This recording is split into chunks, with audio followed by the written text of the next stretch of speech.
નેટવર્કમાં તમારું હાર્દિક સ્વાગત કરીએ છીએ। તો મિત્રો આજે અમે ગયા હતા પાંદોડી ગયા, ત્યાં ગણપતિ દાદાના દર્શન કર્યા, ત્યાં રાજુભાઈ સોલંકીને મળ્યા અને રાજુભાઈ સોલંકી સાથે વાતચીત કરી અને ગણપતિ દાદાને ઉત્સવ કેટલા વર્ષથી ઉજવી રહ્યા છે એ અમે વાત કરી। રાજુભાઈ સોલંકીએ કીધું 17-18 વર્ષથી અમે ગણપતિ દાદાનો ઉત્સવ કરીએ છીએ અને રાજુભાઈ સોલંકીએ એક થીમ આપી કે તે વ્યસન મુક્તિ માટેની છે। રાજુભાઈ સોલંકીએ એવું વ્યક્ત કર્યું કે વ્યસન મુક્તિ માટે 18 વર્ષને લાગવું પડે અને આ બધા વ્યસન મુક્ત થાય એવી ખૂબ એવો સારો પરિવાર સાથે જોડાય તો એ આ અપેક્ષા રાખી છે તો ગણપતિ દાદાની છે।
રાજુભાઈ સોલંકી વીર માંધાતા કોળી સમાજ સંગઠન એક સંકળાયેલ ખાસ કરીને આ પાનવાડી ચોક ખાતે છેલ્લા 17 વર્ષ પાનવાડી ગ્રુપ અને વીર માંધાતા કોળી સમાજ સંગઠન દ્વારા ભવ્ય અને દિવ્ય ગણપતિ મહોત્સવનું આયોજન કરવામાં આવે છે અને આ વિસ્તારના તમામ યુવાનો આ આયોજનની અંદર ભારે જહેમત ઉઠાવે છે અને છેલ્લા 17 વર્ષથી જુદી જુદી ટીમ આ આયોજન કરવામાં આવે છે ગણેશ ઉત્સવનું। હું આ વખતે ખાસ કરીને વ્યસન મુક્તિ ઉપર આ ટીમનું આયોજન કરવામાં આવ્યું છે, ગણેશ ઉત્સવનું આયોજન કરવામાં આવ્યું છે।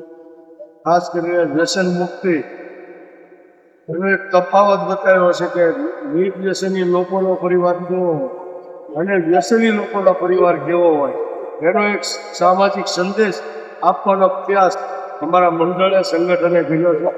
તો ખૂબ મોટી સંખ્યામાં ભાવનગર જિલ્લા અને શહેરમાંથી ભક્તજનો અહીં દર્શનનો લાભ લેવા માટે ઉમટી